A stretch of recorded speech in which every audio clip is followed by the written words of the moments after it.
Tu es laide, et pourtant tu t'es habillée comme ça, pourquoi? Pour aller au mariage? La mariée, ma sœur, m'a regardé de haut et m'a réprimandé. Même si une fille de gouttière comme toi se maquille, tu ne changeras jamais. Tu ne comprends pas? Pourrais-tu, s'il te plaît, ne pas assister à mon important mariage? Bien qu'elle m'ait délibérément envoyé une invitation à un mariage, elle m'a dit cela après que j'y ai assisté. Cela devait être son intention depuis le début de se moquer de moi de cette façon. Comment peut-elle être aussi méchante? Il en a toujours été ainsi. Ma sœur aime me voir triste ou dégoûtée. Mais aujourd'hui, je n'arrive pas à me mettre en colère. En fait, j'avais du mal à me retenir de rire. Ma sœur, qui se croit la vedette, ne se doute de rien. Ce qui va lui arriver est à l'opposé des applaudissements de félicitations. Maintenant, c'est le mariage amusant qui commence. Revenons un peu en arrière. Je suis un employé de bureau célibataire. Tout va bien au travail, sur le plan sentimental, je vis pratiquement avec mon petit ami David. Nous sortons ensemble depuis l'université, et cela fait maintenant 5 ans. On pourrait penser qu'après avoir passé autant de temps ensemble, nous serions rentrés dans une phase d'ennui ou que nous aurions eu une ou deux aventures. Mais pas David. Il n'y a aucune allusion à ce genre de choses, et il semble toujours penser à moi. C'est d'une gentillesse embarrassante à dire. Cela peut sembler être de la vantardise, mais David est tellement beau qu'il pourrait facilement attirer les harceleurs. Même si je dis que ce n'est pas qu'une question d'apparence, je me demande encore comment j'ai pu sortir avec un si beau garçon. C'est dire à quel point mes journées ont été heureuses. J'ai même pensé à me marier un jour. Cependant, ces jours ensoleillés ont commencé à s'assombrir. L'élément déclencheur a été un appel de ma sœur. Ma sœur Tracy a 2 ans de plus que moi et nos relations n'ont jamais été bonnes. Pour être précis, Tracy m'a unilatéralement détesté. Comme je le savais, j'ai gardé mes distances. Tracy était particulièrement sévère à l'égard de mon apparence. Je pense que nous nous ressemblons, puisque nous sommes sœurs, mais elle me traitait toujours de laide, en disant des choses comme se regarder dans le miroir n'aide pas une fille laide. Ne t'approche pas de moi, ou ta laideur pourrait déteindre. Et même ne fais pas d'enfant, ce serait dommage qu'il hérite de ta laideur. À cause de cela, j'ai développé un fort complexe par rapport à mon apparence et j'ai de plus en plus détesté être à la maison. Tracy m'agressait verbalement lorsque nos parents n'étaient pas là. Lorsque j'en ai eu assez et que j'ai consulté nos parents, ils ont interprété la laideur comme une simple rivalité entre frères et sœurs, sans se rendre compte que cela se transformait en complexe pour moi. À l'époque, je ne comprenais pas vraiment le terme complexe. Je ne pouvais pas non plus transmettre correctement à mes parents le rejet et le dégoût que je ressentais à l'égard de mon propre visage. Ainsi, lorsque j'ai commencé l'université, j'ai déménagé comme si je fuyais Tracy. Je ne rentrais chez moi que quelques fois par an, m'assurant qu'elle n'était pas là pour minimiser les contacts. À l'université, heureusement, personne ne m'a traité directement de laide et j'ai apprécié la vie sur le campus. Aujourd'hui, j'ai la chance d'avoir des amis et un petit ami. Et mon complexe s'est quelque peu apaisé. Mais juste à ce moment-là, le téléphone de Tracy a sonné. Honnêtement, j'ai pensé à l'ignorer. Pour moi, c'était aussi bien que d'être séparés. Mais l'éviter n'aurait fait qu'entraîner des propos encore plus graves lors de notre prochaine rencontre. Il était clair que des mots terribles nous attendaient. Et je ne voulais pas penser à autre chose. À contre-séhure, j'ai répondu à l'appel. Waouh, ça fait longtemps qu'on ne s'est pas vu, Cathy. Comment vas-tu? Grâce au fait que je n'ai pas vu ton horrible visage, j'ai été très joyeuse et en bonne santé. Tu as un petit ami? Eh bien, même si une fille aussi laide que toi en a un, il te larguera bien assez tôt. Elle s'est moquée de moi dès le début. Avait-elle prévu ce qu'elle allait dire avant d'appeler? Si c'est le cas, c'est plutôt diligent. Pourtant, converser avec Tracy était indéniablement stressant pour moi. J'ai donc décidé de mettre fin à la conversation rapidement et lui ai demandé d'en venir au fait. Avec un mélange de mépris et de joie dans son rire, Tracy a commencé à expliquer la raison de son appel. En fait, je vais me marier. Je vais envoyer une invitation, alors dis-moi où tu habites maintenant. Je n'en croyais pas mes oreilles. Une Tracy souffrant de troubles de la personnalité a un petit ami, sans parler d'un fiancé? Peut-être que l'importance du mariage a diminué au fil des ans. Même si c'est juste pour le spectacle, c'est un vœu de partager toute une vie. Ce n'est pas quelque chose à prendre à la légère. Et quelqu'un a choisi Tracy? Il y avait bien un homme avec des goûts si particuliers. Alors que j'étais confus, Tracy a continué à parler sans arrêt, se vantant de son petit ami. Mon petit ami vient d'une famille de médecins. Il est très beau et très gentil. Oh, tu peux venir au mariage, mais ne lui parle pas, d'accord? Il serait trop présomptueux pour une fille laide de converser avec lui. Y avait-il vraiment une concentration d'héritiers dans les familles de médecins?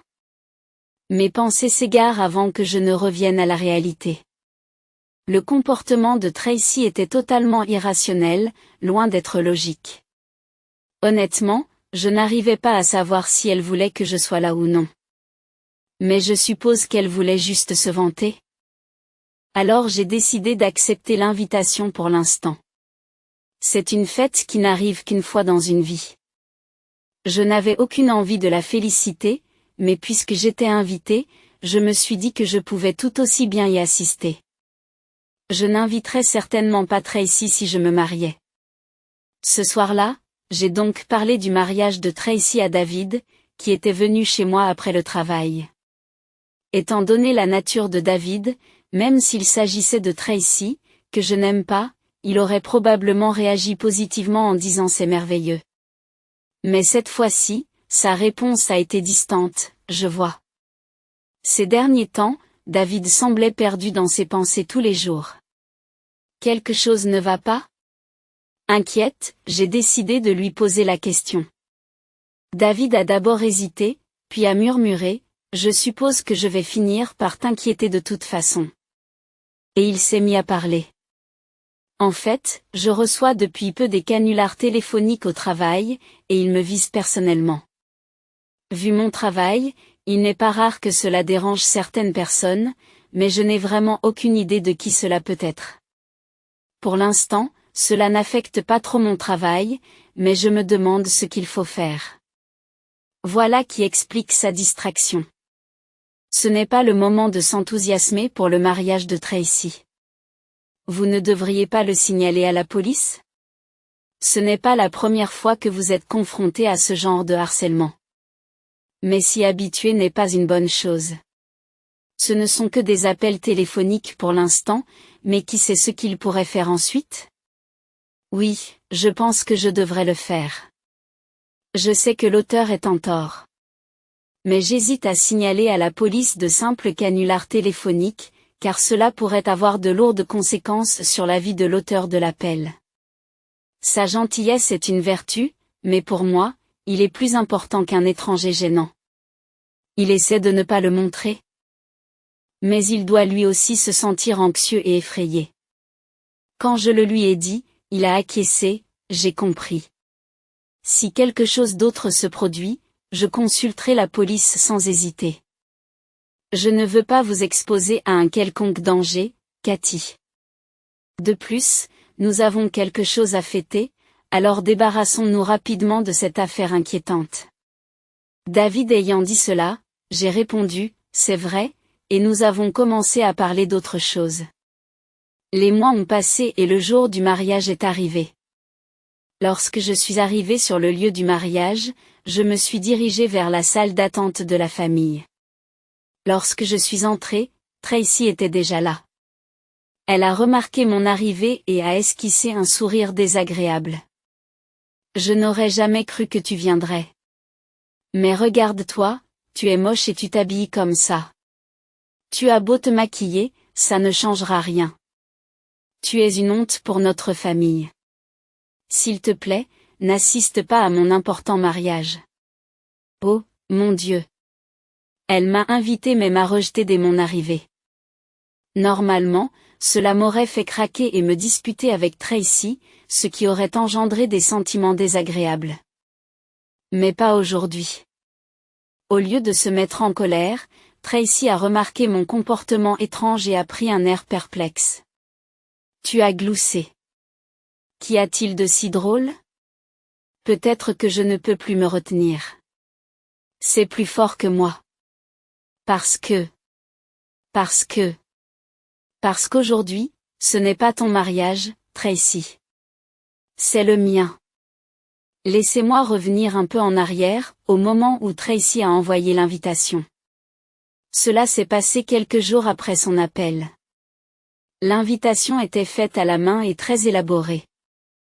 Alors que je la regardais, pensant qu'elle était peut-être excitée par son propre mariage, j'ai remarqué plusieurs détails étranges. Tout d'abord, la date du mariage. J'étais généralement libre. Mais je ne pouvais absolument pas y assister ce jour-là, car c'était le jour de mon propre mariage avec David. Comme je l'ai déjà dit. Je n'avais pas l'intention d'inviter Tracy à mon mariage. Je ne lui avais donc même pas dit que j'allais me marier. C'est peut-être un peu ma faute. Je n'avais jamais imaginé que nos mariages auraient lieu le même jour. Et il y avait d'autres problèmes, notamment le partenaire de Tracy. Trouvant la situation suspecte, j'ai contacté nos parents. Ils devaient sûrement être au courant du mariage de Tracy puisqu'elle m'avait envoyé une invitation. Lorsque j'ai appelé, ils étaient effectivement au courant du mariage. Cependant, ils se sentaient également mal à l'aise. J'ai pensé que quelque chose n'allait pas. Tracy a dit qu'elle allait se marier, mais elle ne nous a pas présenté son partenaire. Elle ne fait que se préparer. Mon mari est déjà contrarié. Et vos mariages ont lieu le même jour. À quoi pense-t-elle? Et le nom du marié sur l'invitation. C'est juste une coïncidence, n'est-ce pas? C'est exactement le même prénom et le même nom que David. C'est ce qui m'a le plus troublé. Quelles sont les chances que des sœurs épousent des hommes portant exactement le même nom? Ces inquiétudes m'ont poussé à me méfier encore plus du mariage de Tracy. Au milieu des préparatifs du mariage, j'ai engagé un détective pour enquêter sur ses antécédents. L'enquête n'a révélé aucun signe de l'existence d'un petit ami autour de Tracy. Au contraire, elle suivait mon petit ami, David. Il est donc probable que c'est Tracy qui a passé les faux appels sur le lieu de travail de David, qui se trouve être un hôpital. Son affirmation selon laquelle son fiancé était l'héritier d'un médecin correspondait également à David. Il n'est donc pas étonnant que cela paraisse étrange. Combien d'héritiers peut-il y avoir? À ce stade, j'ai envisagé de faire appel à la police pour emmener Tracy. Mais je ne voulais pas affliger nos parents juste avant mon mariage. J'ai donc gardé cela pour moi et n'en ai parlé qu'à David. Finalement, il semble que Tracy ait vu David quelque part. Qu'elle soit tombée amoureuse de lui et qu'elle ait été obsédée par lui. Elle a perdu la notion de la réalité, croyant que le mariage d'aujourd'hui, entre David et moi, était son propre mariage avec David. Et nous voilà, avec Tracy qui attend dans le salon familial, furieuse. Quand est-ce que l'essayage de la robe de mariée commence? Ça suffit, Tracy. Aujourd'hui, ce n'est pas ton mariage, et tu n'as même pas de partenaire. David est l'homme que je vais épouser. Arrête de te complaire dans tes fantasmes insensés et fais face à la réalité. Lorsque j'ai confronté Tracy, elle a commencé à regarder autour d'elle, s'est levée et s'est jetée sur moi. C'est toi qui plaisantes. David va m'épouser. Je sais que tu sors avec lui. Mais il quittera une fille aussi laide que toi et reviendra vers moi. Ta relation avec lui n'est qu'une passade. Pourquoi personne ne le voit? Alors que Tracy me secouait, notre père est intervenu. Ça suffit, Tracy, et il l'a éloigné. David s'est approché et a demandé, ça va? En nous voyant ensemble, Tracy a crié. Pourquoi ne viens-tu pas me voir, David? Finalement, le vacarme a attiré la sécurité, qui, avec mon père, a maîtrisé Tracy et l'a emmenée à l'extérieur de la salle. Le mariage s'est déroulé comme prévu. Le comportement erratique de Tracy, révélé par l'enquête, était conforme aux prévisions. Et il n'était pas question d'annuler le mariage puisque les parents et les amis de David étaient également présents. Après tout, l'annulation du mariage aurait fait le jeu de Tracy. Au début, mes parents étaient inquiets à propos de Tracy, mais au fur et à mesure que la cérémonie avançait, ils se sont concentrés davantage et ont fini par pleurer de joie, célébrant mon nouveau départ. Dans l'ensemble, je pense que le mariage s'est bien passé. Ainsi, le mariage de David et moi s'est conclu avec succès. Ce jour-là, Tracy a été emmenée par la sécurité, puis interrogée par la police. Si le fait d'avoir perturbé le mariage et d'avoir harcelé David aurait pu être considéré comme des problèmes familiaux internes, les canulars téléphoniques à l'hôpital où il travaillait étaient trop graves pour être ignorés. Cependant, je pense que c'est une bonne chose qu'elle ait été interrogée. Lors de l'interrogatoire, les déclarations de Tracy étaient décousues et pour la plupart peu claires. La police, méfiante, a d'abord procédé à un test de dépistage de drogue. Tracy ne s'étant pas aventurée dans la drogue, elle a été orientée vers une évaluation psychiatrique. On a alors découvert que Tracy souffrait d'une maladie mentale.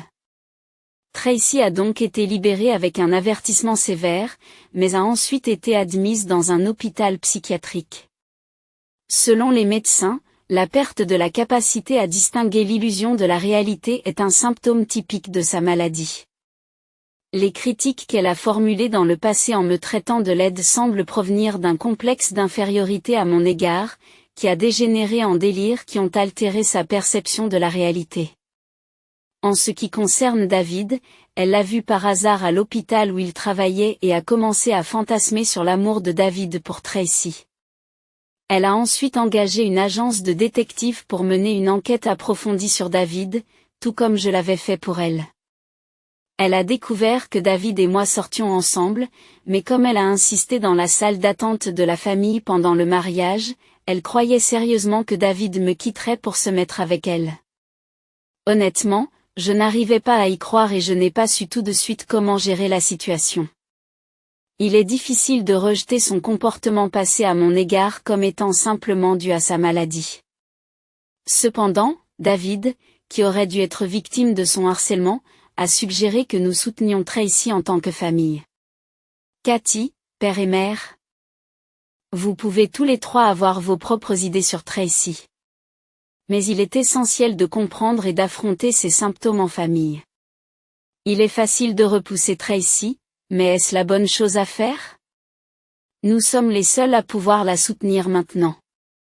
Les mots de David nous ont aidés, mes parents et moi, à prendre notre décision.